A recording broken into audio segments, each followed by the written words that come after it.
ఆదిలాబాద్ వెళ్దాం. అక్కడ ఆదిలాబాద్కు సంబంధించి పూర్తి అప్డేట్స్ అందించేందుకు మా ప్రతినిధి జోషి మనకు అందుబాటులో ఉన్నారు. ఎస్, ఆటో కార్మికులకు సంబంధించి రవాణా మంత్రి పొన్నం ప్రభాకర్ భరోసా ఇచ్చినటువంటి పరిస్థితి కనిపిస్తోంది. ఆటో కార్మికులు అధైర్యపడవద్దని మంత్రి సూచన జారీ చేశారు. మీరు మా తెలంగాణ బిడ్డలే, మీ సంక్షేమం కూడా మా బాధ్యత అంటూ కూడా వారికి భరోసా ఇచ్చినటువంటి పరిస్థితి కనిపిస్తుంది. మంత్రి ఆటో వాళ్ళ ఆందోళన వెనుక బీఆర్ఎస్ ప్రమేయం ఉందని కూడా మంత్రి పొన్నం కొన్ని ఆరోపణలు చేశారు. అలాగే ఓడిపోయిన బీఆర్ఎస్ నేతల మాయమాటలు నమ్మొద్దని, అలాగే బీఆర్ఎస్ కుట్రలో ఆటో కార్మికులు జాగ్రత్తగా ఉండాలని కూడా వారికి కొన్ని సూచనలు జారీ చేసినటువంటి పరిస్థితి పొన్నం ప్రభాకర్ కనిపిస్తుంది. దీనిపై పూర్తి అప్డేట్స్ అందిస్తారు. ఎస్, చెప్పండి జోషి. మొన్న ఈ మధ్య ఆటో కార్మికులకు సంబంధించి మిగతా ట్యాక్సీలకు సంబంధించి వాళ్ళందరితో కూడా ప్రధానంగా మీటింగ్ నిర్వహించినటువంటి పరిస్థితి, చర్చలు చేసినటువంటి పరిస్థితి సీఎం రేవంత్ రెడ్డి సంబంధించి కనిపిస్తూ ఉంది. సో ఇప్పుడు ప్రభాకర్ సంబంధించినటువంటి వ్యాఖ్యలు ఏ విధంగా చూడొచ్చు అంటారు? వారి నుంచి స్పందన ఎలా ఉంది? Right, good evening Rajasekhar.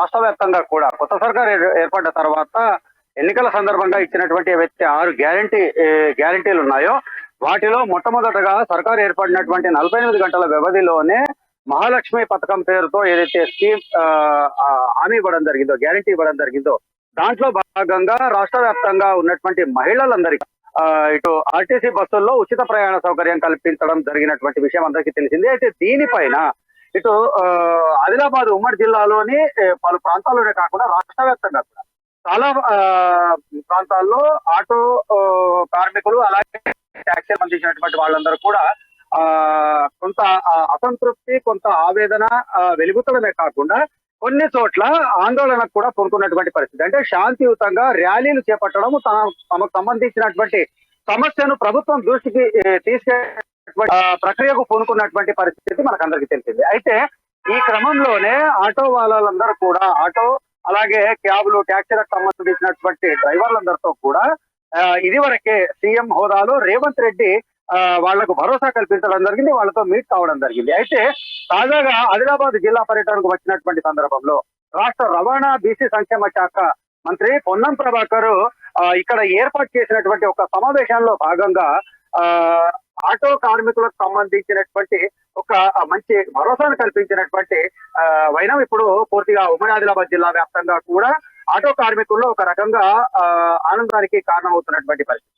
తన వ్యాఖ్యల్లో భాగంగా ఆటో కార్మికులందరూ కూడా తమ తెలంగాణకు సంబంధించినటువంటి బిడ్డలే అనేటటువంటి సంబోధన చేస్తూనే వీళ్ళందరి అంటే చాలా వరకు ఆవేదన ఉన్నప్పటికీ కూడా ఆటో కార్మికుల విషయంలో కూడా తమ ప్రభుత్వము తగు చొరవ తీసుకుంటుంది, వాళ్ళ సంక్షేమానికి, వాళ్ళ మేలుకు తగు చర్యలు చేపడతామనేటటువంటి ఒక భరోసానిస్తూనే ఆయా చోట్ల అంటే కొన్ని చోట్ల ఆటో కార్మికులు చేపట్టినటువంటి ఈ ఆందోళనలు, నిరసనలు ఏవైతే ఉన్నాయో వాటి వెనుక ఓడిపోయినటువంటి బీఆర్ఎస్ నాయకులు కావచ్చు, బీఆర్ఎస్ కు సంబంధించినటువంటి ఆటో యూనియన్ల ప్రతినిధులకు సంబంధించినటువంటి ప్రమేయం ఉంది అనేటటువంటి ఒక చురకలంటించినటువంటి పరిస్థితి.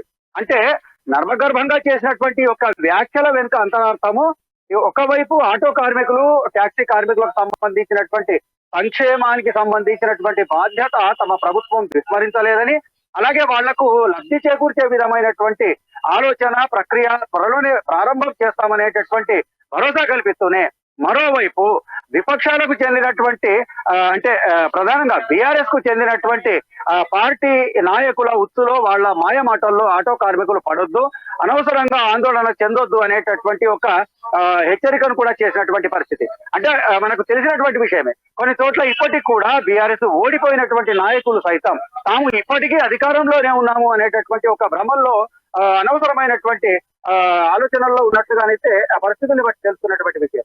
ఇదే క్రమంలో తమ రాజకీయం కొరకు ఆటో కార్మికుల్ని వాడుకోవాలనేటటువంటి ఆలోచనతో ఉన్నారు అనేటటువంటి విషయాన్ని రాష్ట్ర రవాణా శాఖ మంత్రి పొన్నం ప్రభాకర్ తన వ్యాఖ్యల ద్వారా చెప్పినటువంటి పరిస్థితి మనకు స్పష్టంగా తెలుస్తుంది. అయితే ఇప్పుడు ఉన్నటువంటి పరిస్థితుల్లో ఇది వరకు ఉమ్మడి ఆదిలాబాద్ జిల్లాలో కూడా 2-3 చోట్ల ఆటో కార్మికులు శాంతియుతంగా తమ యొక్క నిరసనను ప్రభుత్వానికి తెలియజేసేటటువంటి చర్యలకు పూనుకున్నటువంటి విషయం ఇక్కడ అందరికీ గుర్తున్నటువంటి విషయమే.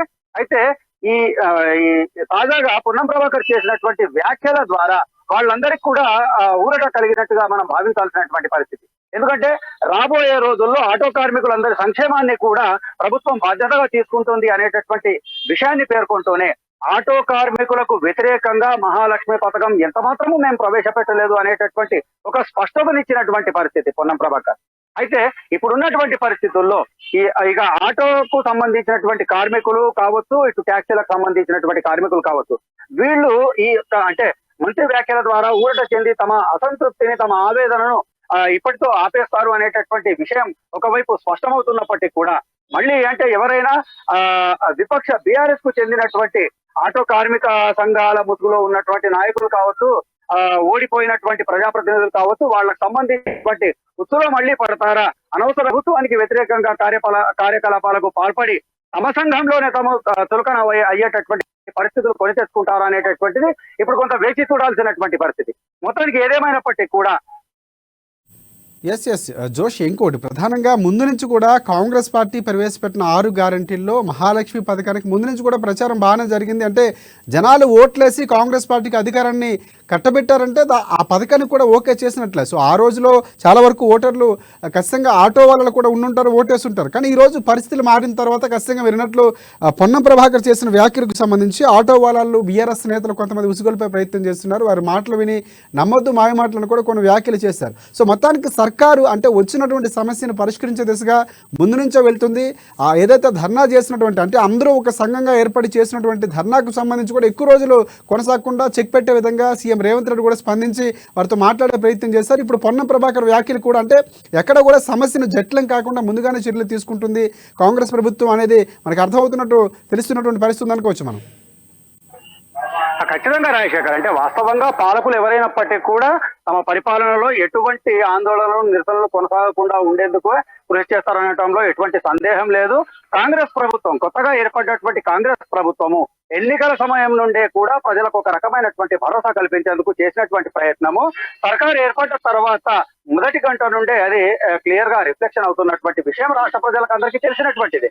అయితే ఈ యొక్క భరోసా కల్పించడం అనేటటువంటిది పరిపాలనా సౌలభ్యంలో, పరిపాలనకు సంబంధించినటువంటి దిశలో ఓకే అనుకున్నప్పటికీ కూడా ఇంకోవైపు మనం చూసినట్లయితే ఈ ఆటో కార్మికులు కావచ్చు, ఇలా అలాగే ట్యాక్సీ కార్మికులు కావచ్చు, వీళ్ళందరికీ సంబంధించినటువంటి మరో కోణాన్ని చూసినట్లయితే కూడా ఇప్పుడు ఒక ఆర్టీసీకి సంబంధించినటువంటి కార్మికులకు ప్రభుత్వ పరంగా కల్పించేటటువంటి బస్ పాసులు వాళ్ళ కుటుంబీకులకు అక్కడికి వచ్చేటటువంటి సందర్భాలు ఉంటాయి. కానీ ప్రైవేట్ సెక్టర్ అయినటువంటి ఆటో కార్మికులు కావచ్చు, ట్యాక్సీ వాళ్ళు కావచ్చు, వీళ్ళకి సంబంధించినటువంటి కుటుంబాల్లోని మహిళలు ఇతర ప్రాంతాలకు వెళ్ళేటటువంటి సందర్భంలో కూడా వాళ్ళకు కూడా ఇటు ఆర్టీసీ బస్సుల్లో ఉచిత ప్రయాణం అనేటటువంటిది ఒక వెసులుబాటు కలిగింది అనేటటువంటి విషయాన్ని చాలా వరకు ఆటోకు సంబంధించినటువంటి కార్మికులు ఇదివరకే గుర్తించినటువంటి పరిస్థితి. కానీ ఇక్కడ చోటు చేసుకుంటున్నటువంటి ఒక శాంతియుత నిరసనల వెనుక ఖచ్చితంగా పొన్నం ప్రభాకర్ మంత్రి హోదాలో చేసినటువంటి వ్యాఖ్యలు క్లియర్ గా అంటే లక్ష్యాన్ని తాకాయని చెప్పి మనం భావించాల్సినటువంటి పరిస్థితి. ఖచ్చితంగా ఆటో కార్మికులకు సంబంధించినటువంటి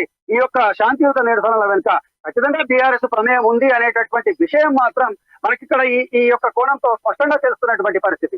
ఆటో కార్మికులకు సంబంధించినటువంటి ఫ్యామిలీల అంటే మహిళలు కూడా ఈ యొక్క మహాలక్ష్మి పథకం ద్వారా లబ్ధి పొందుతున్నారు అనడంలో ఎటువంటి సందేహం లేదు. ఎవరికి దీనిపైన ప్రశ్నలు తలెత్తేటటువంటి అవకాశం, అవసరము లేనటువంటి పరిస్థితి.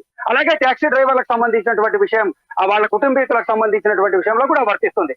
కానీ పొన్నం ప్రభాకర్ చేసినటువంటి వ్యాఖ్యలు ఒక రకంగా అనవసరంగా తమ రాజకీయం కొరకు కార్మికులను రెచ్చగొట్టొద్దు అనేటటువంటి ఒక సున్నితమైనటువంటి హెచ్చరిక కూడా భావించాల్సినటువంటి పరిస్థితి. అదే సమయంలో ఆటో సంఘాల పేరిట, ఆటో యూనియన్ల పేరిట ఎవరైతే రాజకీయాలకు పాల్పడుతున్నటువంటి వాళ్ళు ఉన్నారో, గత ప్రభుత్వానికి అనుకూలంగా అనుయాయులుగా ఉన్నటువంటి వాళ్ళందరూ కూడా కొంతవరకు దీంతో సర్దుబాటు కావాల్సినటువంటి పరిస్థితి మాత్రం ఏర్పడాల్సినటువంటి అవసరం మాత్రం స్పష్టంగా తెలుస్తుంది రాజకీయ.